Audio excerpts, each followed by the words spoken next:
we're back in the truck and getting back on the interstate.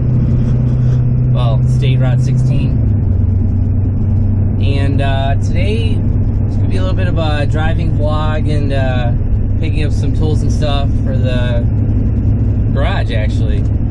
So the first part of this trip is we are going to head up to Race City Steel in Denver. It's about a 15-minute drive, give or take. Maybe a little less. And we're headed up there not to pick up steel, but they actually sell welding supplies, and they sell Praxair shielding gas.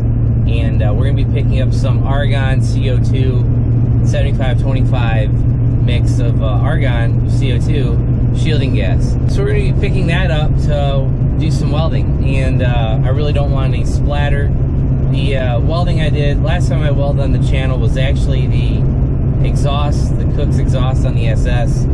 They had a bunch of splatter, and I wasn't using gas. Well, this time I am going to be using some gas, and random forest fire back there. I don't know if you guys can see that, but not forest fire, but they're clearing out some property and burning the wood. But yeah, so we need some shielding gas for an upcoming project. And as you guys know, or may not know, I've been looking for a welder. I haven't bought one yet, but I've borrowed a welder that is, it's just a MIG welder with you know, with a gas port on the back of it. So we're gonna go pick up a tank. I don't know if I'm gonna lease it or buy it. It's hard to say. It just depends on the cost. And we're heading to Race City Steel. Like I said, they sell or lease tanks. And honestly, guys, I looked into getting one of the bigger ones, like the 80 CF cubic feet of argon. But we're not going to get that. I'm just going to get the 40 cubic feet of tank. And it's like it's not the smallest, but second smallest. And really, the only reason is because, honestly, guys, I don't have a lot of projects coming up where I'm going to be needing to MIG weld. And you know, yes, I'll have a tank of gas with no welder, but I'm looking at a multi-process machine, a MIG TIG stick welder, and that'll be, you know, probably pick one of those up sooner than later. And for the MIG part of that, we still use this tank. So for the upcoming project, it's a very little welding that we need to do. I probably could just MIG it without any gas, but yeah, I want the welds to look good, and I don't want any extra splatter. So like I said, we're gonna go pick up some gas, and let's head up to Race City Steel. Alright guys, we are coming up on Race City Steel, welding gas supplies. So as you guys can see, we got this nice building up back here. They must have built this a couple years ago. But alright, so you got, I think, the welding supplies over here and the steel supplies over here. We park over here and pick up a tank. Alright guys, we just left Race City Steel. I did end up buying my bottle of argon CO2 there. Now we're headed to my P.O. box. I haven't checked that in a little while. Not much of an update from the post office. Nothing but junk mail. And no new fees or fines for the previous owner. Maybe that stuff is dried up and we won't be getting any of that mail. Probably not. We'll probably get more. Just that's the way those things are. So, you guys wonder what we picked up at Race City Steel. If you guys can see behind me, a little bit of a tank back there. That is a 90 CFM argon CO2 mix shielding gas cylinder. You guys might be wondering, well, how'd you end up with a 90? Well, I had previously priced out getting a 40 cubic feet 75-25 argon CO2 mix at Tractor Supply. With owning your own bottle, it was going to be $229, so $230 before tax. I went there, and that same size was going to be roughly 150 bucks for the 40 cubic feet. And I was like, well, let's just do a price check on the 90. The 90 is next step up. It goes 20, 40, 90. And for $229, I got 90 cubic feet of argon CO2 mix. So for the same price as Tractor Supply, I got more than double the supply. You know, half of 90 would be 45, but so actually more than double, because as we got a nice traffic jam here on construction zone in Denver.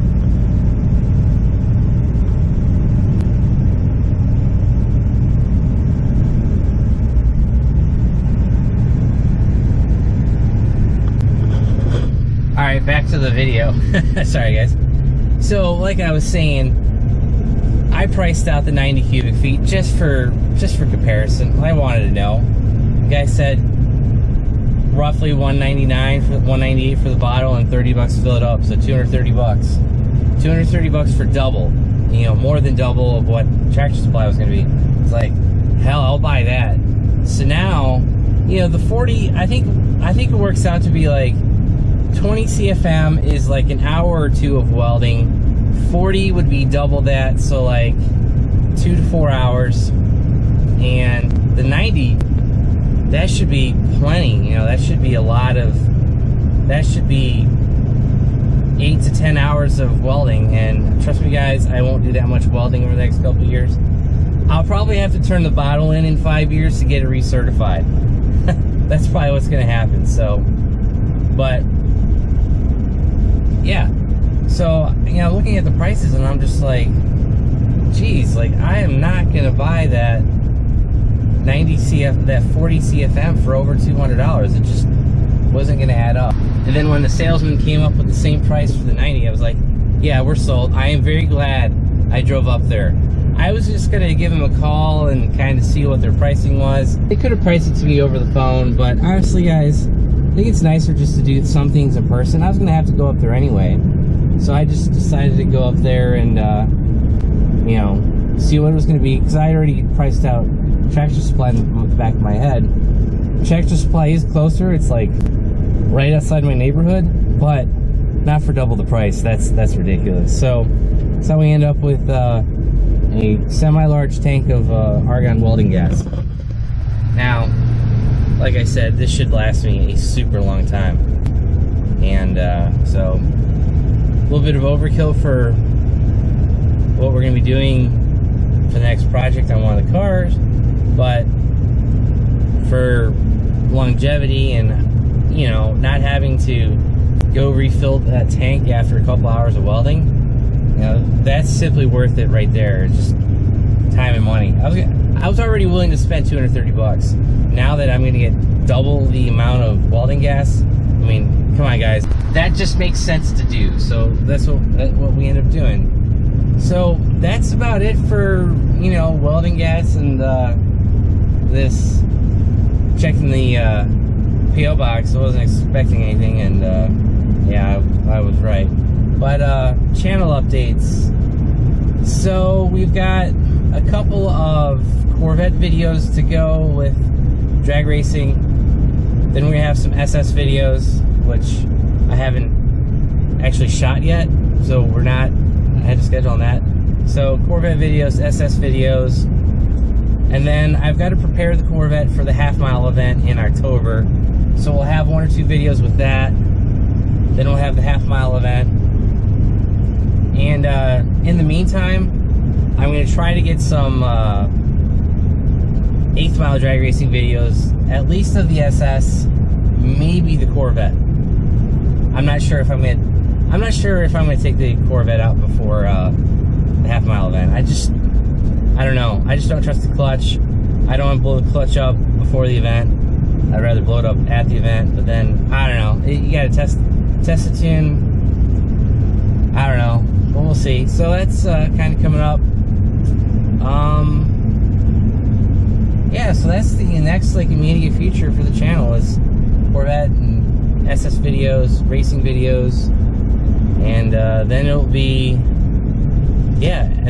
be winter again, and it'll be back to modifying the car. And I set up a dyno day for the Corvette in December, so we've got a few projects to take care of before that date. and you know, and we'll get new dyno numbers for the Corvette. As for the SS, nothing planned for dynos or tuning right now. We'll see what happens. But so nothing too exciting in this video, guys, just a driving vlog, picking up some stuff, and you'll see what the tank of argon is for in the next couple of videos, and that's gonna be about it. If you guys like the video, give it a big thumbs up. If you haven't subscribed, please do. Also hit that bell notification button down below so that you guys know when I upload new content. And if you want to help support the channel, click the links below. Thanks.